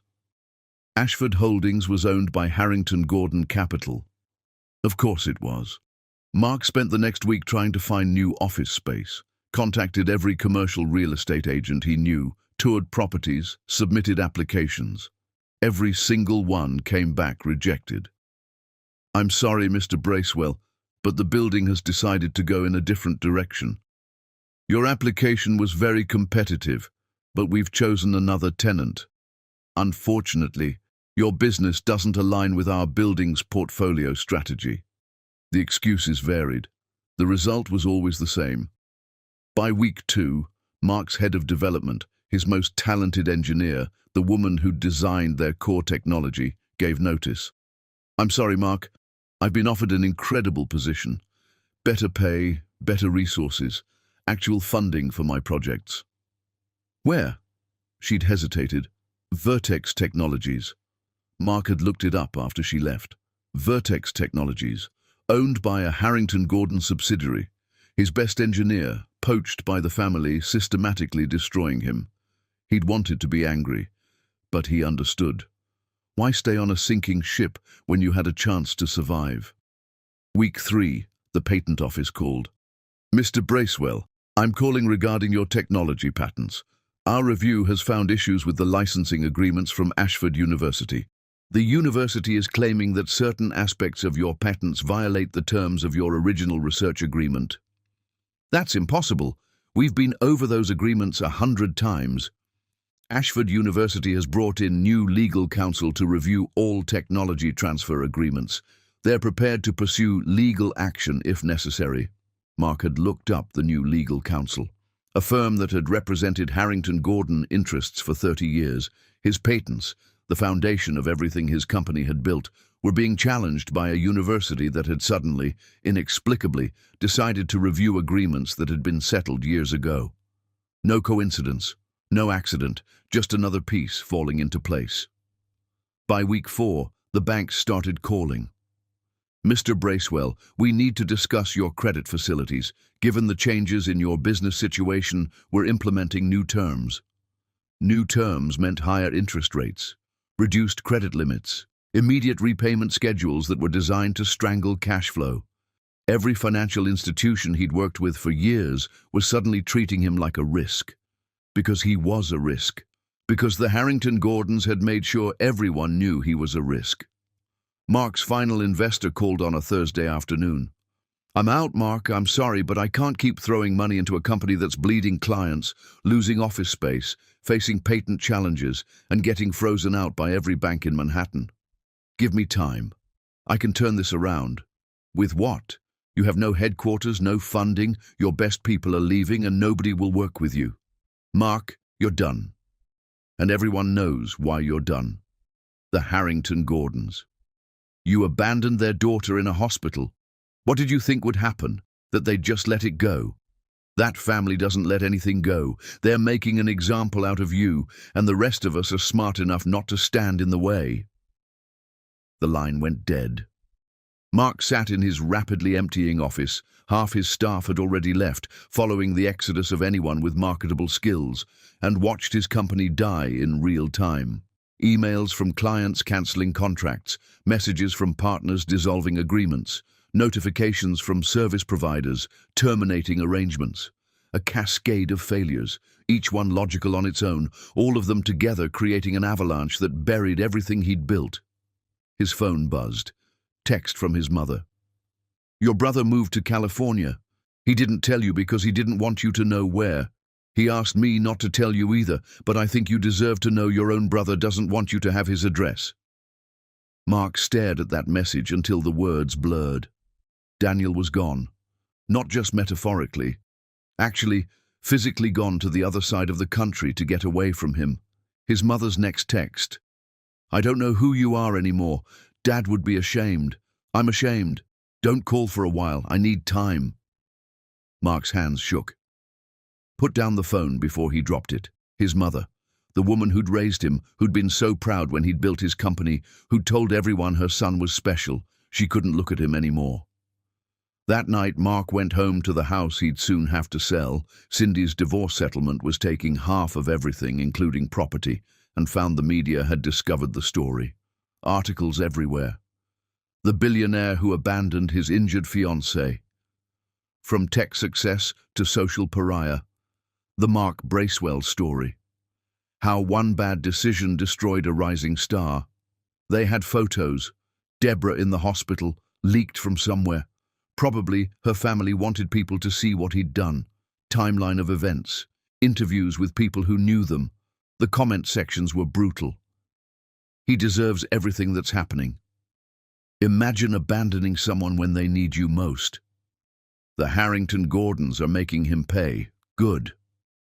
Mark read them all, masochistic in his need to understand how completely he'd fallen. Every comment was another nail, another condemnation, another confirmation that he'd become the villain in a story that would be told for years. His phone rang. James, his former best friend, calling for the first time in months. "Hello," Mark answered, hopeful despite himself. "I'm calling to tell you I'm getting married," James said, his voice formal. "And you're not invited.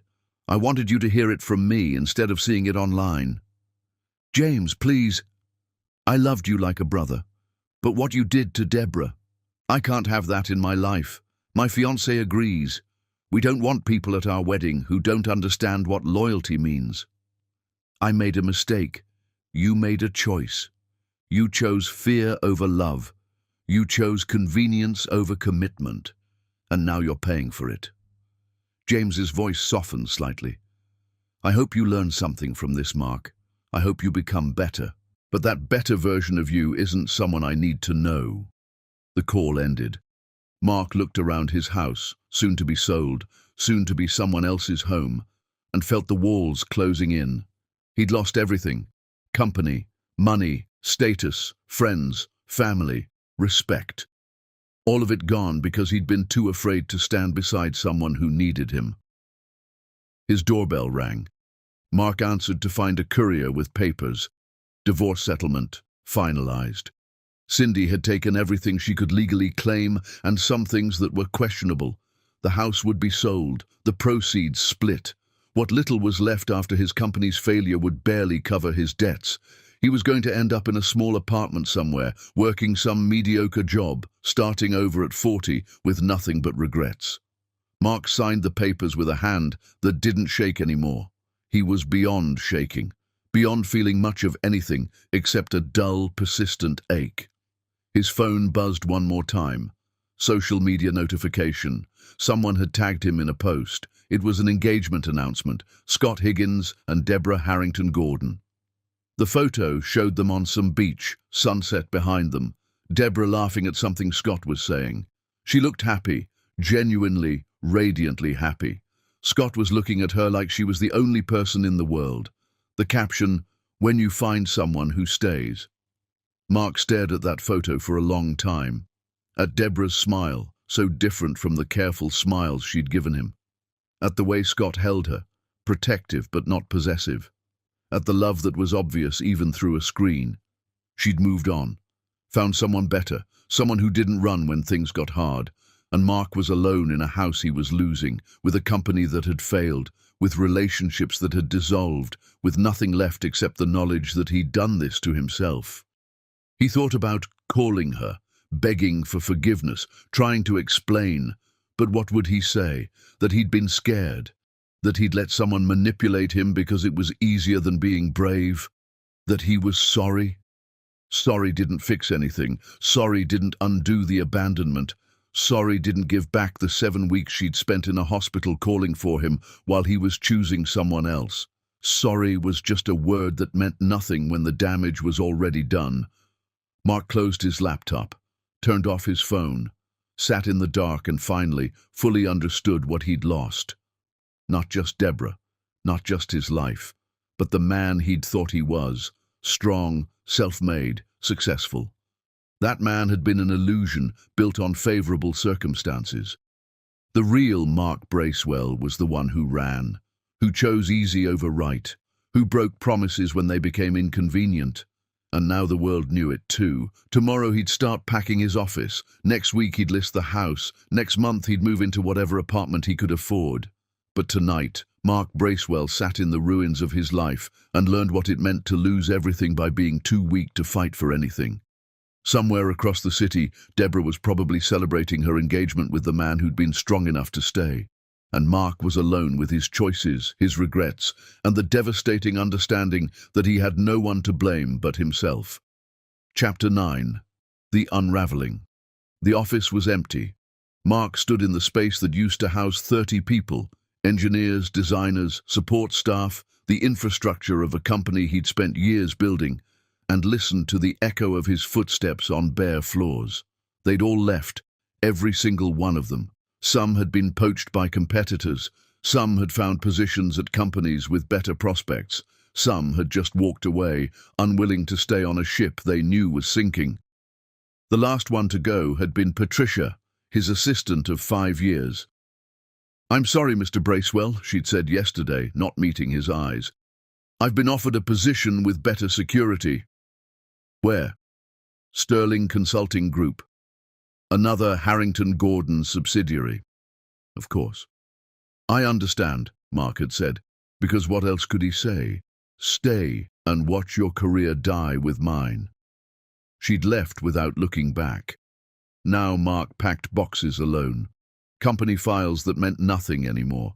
Equipment that would be sold off to pay creditors. Awards from industry groups that had honored him back when he was someone worth honoring. His phone rang. His mother. Mark answered with something like hope. "Mum? I'm calling because I need to tell you something." Her voice was strained. "And I need you to just listen."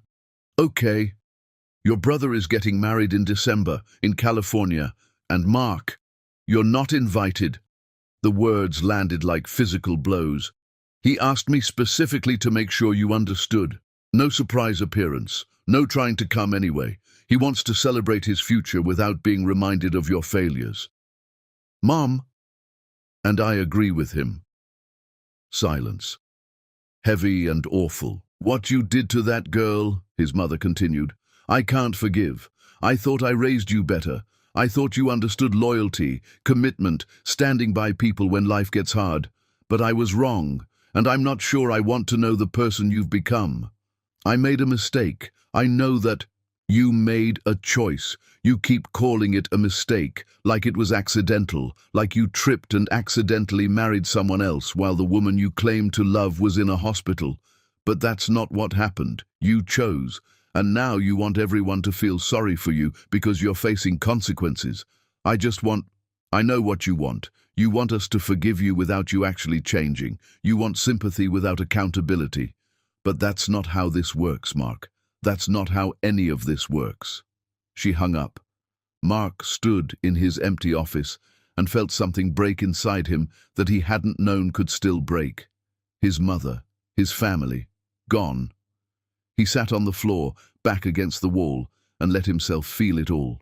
The loneliness, the shame, the crushing weight of understanding that he'd destroyed every relationship that mattered. His phone buzzed, email notification, the real estate agent. "House sale finalized, closing in 2 weeks, new apartment lease ready for signature. It's not what you're used to, but it's what you can afford." Mark opened the attachment. 1-bedroom apartment in a neighborhood he'd never heard of. Small, dark, nothing like the mansion he was leaving. But it was what failure bought, what consequences looked like. Another email. His lawyer, finalizing divorce details. Cindy had taken him for everything she could. The settlement was brutal but legal. She'd been smart about documentation, about protecting her interests. Even her gambling debts, which Mark had discovered and tried to use as leverage, hadn't mattered. "She married you in good faith," her lawyer had argued. "She shouldn't be penalized because your business failed." Never mind that she'd married him specifically to escape those debts. Never mind the manipulation and lies. In the end, she'd won. Last Mark heard, she was already dating someone else. Another wealthy target, another opportunity to exploit, and he'd been too blind to see it coming. Mark's phone rang again. Unknown number. He almost didn't answer, but something made him pick up. "Mr. Bracewell?" Professional voice, female. "I'm calling from the Manhattan Business Journal. We're running a piece on your company's dissolution and the circumstances surrounding it. I wanted to give you an opportunity to comment." "I have nothing to say. We've spoken with several of your former employees. We have documentation of the systematic withdrawal of support from investors and partners. We know about the Harrington-Gordon family's involvement. This is your chance to tell your side. My side doesn't matter. Mr. Bracewell, I abandoned someone who trusted me. I married someone who manipulated me. I lost everything because I was too weak to handle a crisis. That's the story. Print whatever you want." He hung up. The article would come out regardless. Another nail, another public condemnation, another reminder that Mark Bracewell was the cautionary tale people told about weakness disguised as success. That evening, Mark drove past his old neighborhood, the one with the mansion he could no longer afford, and saw moving trucks outside, the new owners already taking possession, a family from the looks of it, kids running around, excited about their new home. They'd build memories there, happy ones probably. The house would become theirs, and whatever Mark had experienced in those rooms would fade like it had never existed. He kept driving, ended up outside James's apartment building, sat in his car, staring up at windows he'd looked through 100 times back when they were friends. James was getting married and Mark wasn't invited, wasn't even wanted. The brother he'd chosen, the friendship he'd valued more than any other, was just over. Mark thought about going up, knocking on the door, trying one more time to explain, to apologize, to beg for understanding. But what was the point? Words didn't fix anything. Sorry didn't undo 7 weeks of abandonment. Regret didn't change the fact that when Deborah had needed him most, Mark had chosen comfort over courage. He drove to his soon-to-be former house and found himself pulling out his laptop, opening social media, looking at Deborah's profile. She'd made it public, probably wanted him to see photos of her and Scott, hiking trips, art galleries, dinner with friends, her smile genuine in every shot, her eyes clear and happy, Scott looking at her like she was precious, like he understood exactly what he had. Comments on their engagement photo, "You deserve all the happiness. Scott is a good man. We're so glad you found each other." This is what real love looks like. Mark scrolled through months of photos, watching Deborah rebuild her life without him, watching her laugh and thrive and become whole again with someone who'd been strong enough to stay. His phone buzzed, text from the movers, confirming pickup time for his belongings. The physical act of dismantling his life, scheduled and efficient. Mark closed his laptop and looked around the house one last time. Tried to remember what it had felt like to be happy here, to believe he'd made the right choice. He couldn't remember. Those feelings were gone, replaced by the hollow certainty that he'd traded everything real for an illusion. Tomorrow he'd sign the final papers, move into his small apartment, start whatever came next, with nothing but regrets and lessons learned too late. But tonight, Mark Bracewell sat in an empty house and finally wrote the letter he'd been avoiding for months. He addressed it to Deborah, not because he expected her to read it, not because he thought it would change anything, but because he needed to say the truth out loud, needed to acknowledge what he'd done without excuses or deflection. He wrote about his fear, about seeing her in that hospital bed and not being strong enough to handle it, about letting Cindy manipulate him because it was easier than being brave, about marrying her because guilt was crushing him and she offered an escape. He wrote about understanding now what he'd thrown away.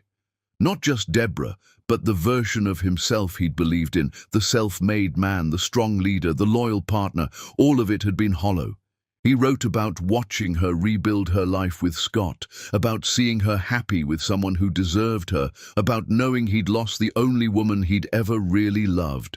And he wrote about accepting that there was no redemption arc coming, no moment where he'd make it right, no reconciliation, just consequences and learning to live with what he'd done. Mark sealed the letter and wrote Deborah's address on the envelope, put a stamp on it, walked outside and dropped it in the mailbox. It was done. He'd confessed, apologized, acknowledged everything. And it wouldn't matter. because sorry didn't undo pain. Regret didn't rebuild trust. Understanding came too late to save anything. Mark went back inside his empty house and sat in the dark, waiting for tomorrow, waiting for the next phase of a life he'd destroyed with his own weakness.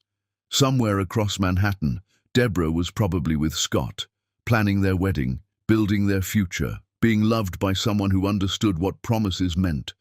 And Mark was alone with his choices, his failures, and the devastating knowledge that he'd been given something precious and had been too afraid to keep it. The phone didn't ring. No one came. No last-minute revelation or second chance, just silence and darkness and the long, slow process of learning to live with regret. Mark Bracewell had lost everything, and tomorrow he'd wake up and keep losing it, one piece at a time, until there was nothing left except the lesson: real men stay, weak men run, and he'd been the latter when it mattered most. Chapter 10. When Queens Rise. Deborah opened the letter on a Tuesday morning. She'd almost ignored it, had seen Mark's handwriting on the envelope and felt nothing but cold indifference. Scott had been making breakfast, had seen her holding it. "You don't have to read that," he'd said gently. But she wanted to, needed to see what Mark thought words could accomplish now. She read it standing at her kitchen counter, while Scott gave her space. Mark's confession was thorough. His fear when he saw her in the hospital, his weakness in letting Cindy manipulate him, his understanding that he'd destroyed everything that mattered, his acceptance that there was no redemption coming. He wasn't asking for forgiveness, wasn't begging for a second chance, just telling the truth finally. When Deborah finished, she stood there for a moment, feeling the weight of his words. Then she walked to the fireplace and lit the letter on fire, watched Mark's confession turn to ash, watched his truth disappear like it had never existed. Scott came to stand beside her. "Feel better?" "I don't feel anything, that's the point." Deborah turned from the flames. "He thinks confessing absolves him. It doesn't. He's learned his lesson too late for it to matter. Do you wish things had been different?" Deborah thought about the woman she'd been when she loved Mark, younger, naive, willing to hide who she was for love. Thought about who she'd become, stronger, clearer, unbreakable. "No. Mark taught me what I didn't want. You taught me what I deserved. I'm grateful for both lessons." Scott kissed her forehead. "Good. Now come eat. We have a wedding to plan." The wedding was set for spring. Small ceremony, just family and real friends. No performance, no spectacle, just love. Deborah spent months planning it with Scott, and slowly the last pieces of anger faded. Not because Mark deserved forgiveness, but because holding on to rage gave him space in her life he hadn't earned.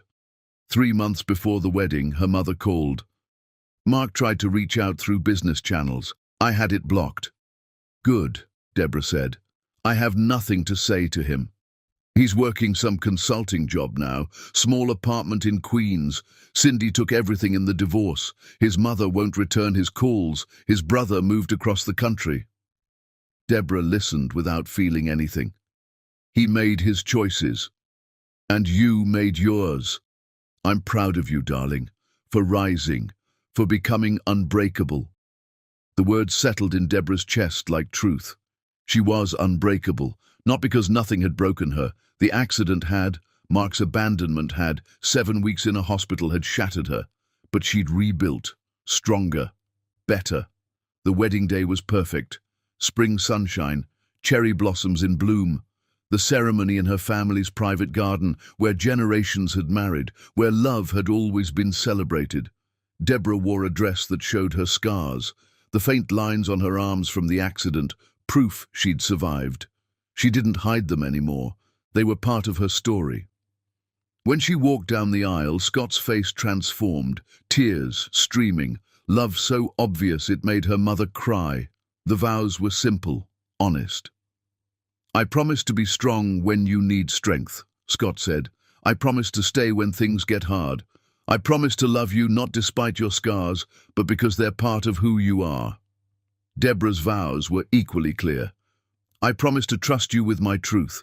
I promise to believe you when you say you'll stay. I promise to build a life with you that honors what we both survived to find each other.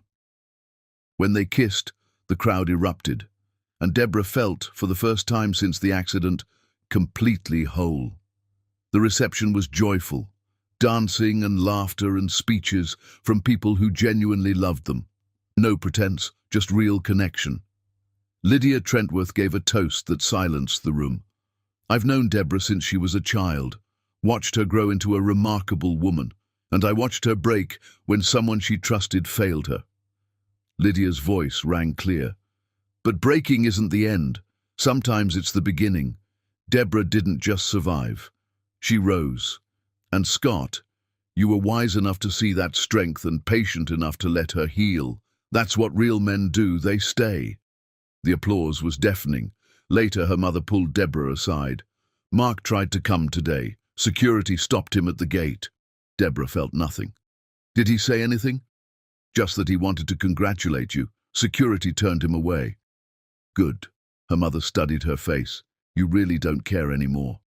I care that I'm here with Scott. I care that I'm happy. I care that I learned what I deserved. Deborah squeezed her mother's hand. But Mark, he's a stranger who taught me a lesson. Nothing more. That's my girl. The night ended with Deborah and Scott dancing alone in the garden, everyone gone. The moon full, the air warm, everything possible. What are you thinking? Scott asked. That I'm happy. Really, genuinely happy. Even with everything that happened? Deborah looked at her arms, at the white lines catching moonlight, touched them gently, especially because of them. They remind me I survived, that I'm stronger than whatever tried to break me. Scott kissed her scarred skin. You're magnificent. And Deborah understood something profound. Mark had left because he couldn't handle seeing her broken. But broken wasn't destroyed, wounded wasn't weak. She'd been shattered, and she'd reformed into something better. Across the city, Mark probably lay awake in his small apartment, drowning in regret. But that was his story, his consequence. Deborah's story was about rising, about learning her worth, about demanding more than convenient love, about finding someone who understood that real commitment meant staying through hard parts, not just enjoying easy ones. I love you, she told Scott. I love you too. Always, forever, through everything.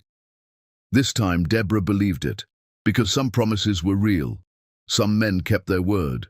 Some love was strong enough to survive anything.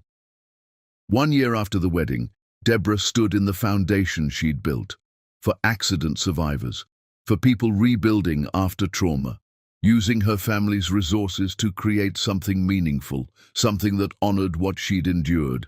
Scott had designed the building, beautiful and functional and full of light, a place where people could heal without feeling trapped. They'd built something together, something that proved trauma didn't define you, how you rose from it did. That afternoon, someone mentioned seeing Mark. He works at some small consulting firm. Looks tired, older, like he's carrying the weight of the world. Deborah barely looked up. I hope he's learned something. Do you ever think about reaching out? Why would I? He doesn't deserve my energy. Deborah signed a document, decisive. Mark Bracewell was a chapter in my life. It's closed. I've moved on to better stories. That was the truth.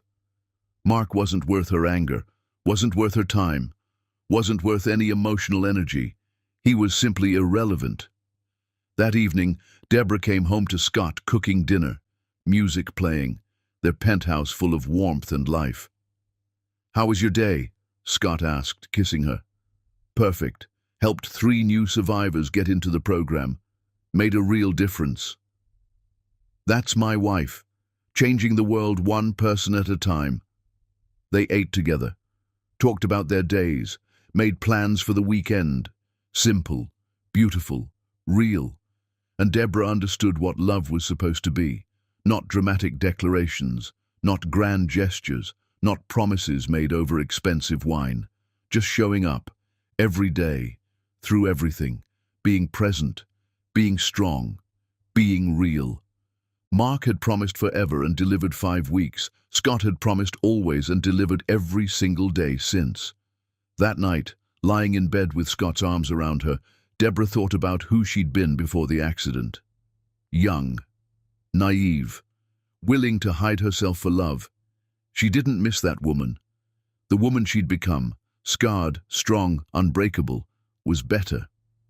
"What are you smiling about?" Scott murmured, half asleep. "Just thinking about how everything that tried to break me made me stronger." "That's because you're a queen. You rose from devastation and built an empire. You demanded your worth. You refused to settle. That's what queens do." Maybe he was right. Maybe she was a queen. Not because of her family name or wealth or power, but because she'd been broken and had chosen to rebuild herself into something magnificent. Deborah looked at her reflection in the darkened window, saw her scars, saw the strength in her eyes, saw the woman who'd survived and thrived and demanded more than convenient love. She smiled. Mark had thought leaving her would save him from difficulty, had thought marrying Cindy would give him an easier path, had thought weakness disguised as practicality was acceptable. He'd been wrong, and he'd paid the price with everything, but Deborah had learned the most important lesson. When you break a woman who knows her worth, she doesn't crumble. She rises. She becomes unbreakable. She builds an empire from the ashes of betrayal. And she finds someone who understands that scars aren't weaknesses. They're proof of survival, evidence of strength, marks of a warrior who fought back from devastation. Deborah Harrington Gordon had been abandoned when she needed someone most. She'd risen anyway, not despite the breaking, because of it. Because queens don't need saving. They save themselves, and then they build kingdoms that prove everyone who doubted them wrong. The end.